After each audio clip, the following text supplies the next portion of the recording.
Hello viewers, welcome to our channel. இன்றைக்கி ரொம்ப குயிக்கான மெத்தடில் எக் மசாலா எப்படி செய்யறதுன்னு தான் பார்க்க போகிறோம். ரொம்பவே சிம்பிளான மெத்தடில் ரொம்ப குயிக்காகவே பண்ணிடலாம். ஸோ வாங்க வீடியோக்குள்ளே போகலாம். போய்ட்டு எக் மசாலா எப்படி செய்யறதுன்னு பார்க்கலாம்.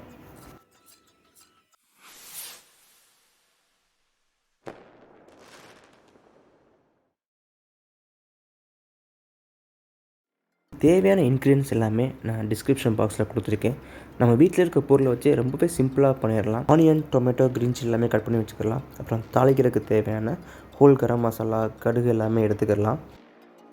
இதுக்கு மசாலா மல்லித்தூள், மிளகாய்த்தூள், மஞ்சள் தூள், ஜீரகத்தூள், அப்புறம் சோம்புத்தூள் இது எல்லாமே எவ்வளோ அளவுன்னு சொல்லிட்டு நான் டிஸ்கிரிப்ஷன் பாக்ஸில் கொடுத்துருக்கேன், பார்த்துக்கிறேங்க. ஸோ ஃபஸ்ட்டு கடாயை எடுத்துகிட்டு அதில் கொஞ்சம் ஆயில் போட்டுக்கலாம்.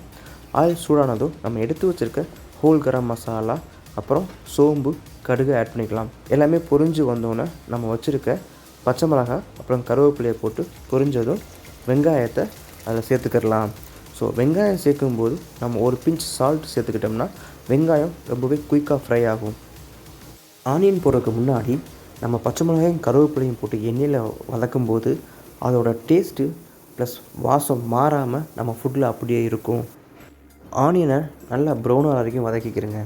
ஆனியன் எந்த அளவுக்கு வதக்குறோமோ அந்தளவுக்கு நமக்கு ஃபுட்டோட டேஸ்ட் ரொம்பவே சூப்பராக இருக்கும். வெங்காயம் வதங்கிக்கிட்டு இருக்கும்போதே இன்னொரு சைட் நம்ம முட்டையை வேக வைக்கலாம். அப்போ தான் டைம் மேனேஜ் பண்ணி ரொம்ப குயிக்காக முடிக்க முடியும். ஸோ வெங்காயம் வதங்கினதுக்கப்புறம் நம்ம எடுத்து வச்சுருக்க இஞ்சி பூண்டு பேஸ்ட்டை அதை சேர்த்துக்கிறோம். நல்லா பேஸ்ட் நல்லா பச்சை வாசம் போய் நல்லா வதங்குற வரைக்கும் அதை வதக்கிட்டு அதுக்கப்புறம் நம்ம எடுத்து வச்சுருக்க மசாலாவை அதை சேர்க்குறோம். அதே மாதிரி மசாலாவை கொஞ்சம் ஃப்ளேம் கம்மியாக வச்சு வதக்கினா அந்த மசாலாவோட பச்சை வாசம் போகும், மசாலாவும் கருகாது. மசாலா நல்லா வதங்கினதுக்கப்புறம் நம்ம வெட்டி வச்சுருக்க தக்காளி அதை கூட சேர்த்து வதக்க ஆரம்பிப்போம். தக்காளி கொஞ்சம் வதங்கி வரும்போதே அதில் ஒரு கிளாஸ் தண்ணி ஊற்றி நல்லா கொதிக்க வைக்கணும். நல்லா கொதித்து வரும்போது தான் மசாலா எல்லாம் ஒன்றோட ஒன்றா நல்லா பிளெண்ட் ஆகி நமக்கு கிரேவி நல்லாவே டேஸ்டியாக கிடைக்கும். ஆக்சுவலி இந்த எக் மசாலா நம்ம பேச்சுலர்ஸ் தனியாக ரூம் எடுத்து தங்கியிருக்காங்க, இல்லை ஹாஸ்டலில் தங்கியிருக்காங்க, அவங்களுக்கு ஈவினிங் ஒர்க் முடிச்சுட்டு குயிக்காக சமைக்கணும் அப்படின்னா இந்த மெத்தட் ரொம்பவே ஹெல்ப்ஃபுல்லாக இருக்கும். வேணால் நீங்கள் ட்ரை பண்ணி பாருங்கள். நிறைய பேர் பண்ணுற மிஸ்டேக் என்னென்னா எக்கை ரொம்ப நேரம் வேக வச்சுருவாங்க. எக்கை ரொம்ப நேரம் வேக வைக்கிறதுனால அந்த மஞ்சக்கருவில் ஒரு கரு வளைய மாதிரி இருக்கும். எக்கோட மஞ்சக்கருவில் அந்த கருப்பாக வளையம் இருந்துச்சாலே அதை சாப்பிடக்கூடாதுன்னு சொல்லுவாங்க.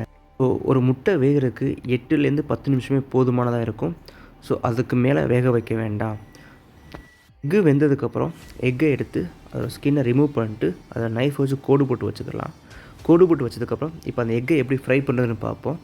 சின்ன பேன் எடுத்துகிட்டு அதில் ஆயில் போட்டு ஆயில் சூடானதுக்கப்புறம் மிளகாய்த்தூள், மஞ்சத்தூள், உப்பு போட்டு அதை லைட்டாக ஃப்ரை பண்ணிக்கிறேங்க. அது ஃப்ரை ஆனதுக்கப்புறம் நம்ம நைஃப் வச்சு கோடு போட்டிருக்கோம்ல எக், அதை சேர்த்து கொஞ்சம் நேரம் டாஸ் பண்ணுங்கள். ஸோ எல்லா பக்கமும் நல்லா எக்கு பொரிஞ்சு நல்லா கோல்டன் கலரில் மாறி இருக்கும். அதுபோக அந்த முட்டையோட வெளிப்பகுதி எல்லாமே நல்லா கிறிஸ்பியாக இருக்கும். ஸோ அப்படி இருக்கும்போது அதை ஆஃப் பண்ணி ஒரு ஓரமாக வச்சிடலாம். இப்போது நமக்கு குழம்பு சூப்பராக கொதிச்சு ரெடியாக இருக்கும். அது கூட கொஞ்சோண்டு தேங்காய் மட்டும் அரைச்சி ஊற்றிக்கிட்டோம்னா இன்னமும் அந்த குழம்பு ரொம்ப திக்காகவே ரொம்ப ஒரு எக்ஸ்ட்ரா அரோமாவோட சூப்பராக இருக்கும். ஸோ இப்போ தேங்காய் போட்டதுக்கப்புறம் கொஞ்சோண்டு சால்ட் நம்ம சேர்த்துக்கிறோம். தேவையான அளவு சால்ட் சேர்த்துட்டு கொஞ்சம் நேரம் மூடி கொதிக்க வச்சிடலாம்.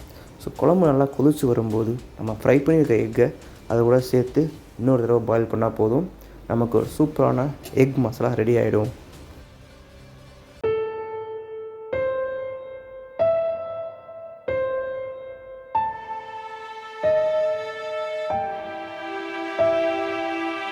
ரெடியாக இருக்குது. இப்போ நம்ம ஃப்ரை பண்ணி வச்சுருக்க அந்த எக்கை அந்த குழம்புல போட்டு ஒரு 2 நிமிஷம் கலக்கி விட்டு கொதிக்க வச்சா போதும், ஒரு சூப்பரான எக் மசாலா ரெடி ஆகிடும். இந்த எக் மசாலா கூட நம்ம வடித்து வச்சுருக்க சாதத்து கூடயோ இல்லை சப்பாத்தி கூடயோ சேர்த்து சாப்பிட்டா ரொம்பவே சூப்பராக இருக்கும். ஸோ நீங்களும் உங்கள் வீட்டில் ட்ரை பண்ணி பாருங்கள். ட்ரை பண்ணி பார்த்துட்டு எப்படி வந்திருக்குன்னு கமெண்ட்ஸை சொல்லுங்கள். ஸோ நெக்ஸ்ட் வீடியோவில் மீட் பண்ணுறேன். அது வரைக்கும் பாய்.